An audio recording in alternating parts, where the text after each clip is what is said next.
দেখুন বন্ধুরা, সেন্ট্রাল পার্কে এসেছি। এটা হচ্ছে চন্দ্রমল্লিকার ভ্যারাইটি। এই দেখুন কত চন্দ্রমল্লিকা, অবাক হয়ে যেতে হবে, এত ভালো লাগছে।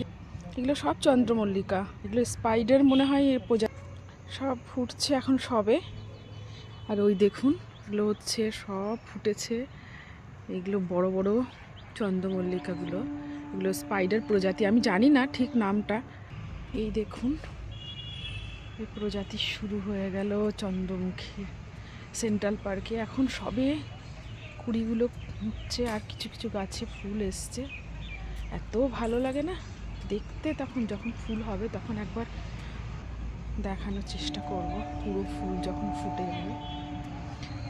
খুব সুন্দর সুন্দর কালার আছে, এটার মধ্যেও আছে। এই যে মালি দাদা।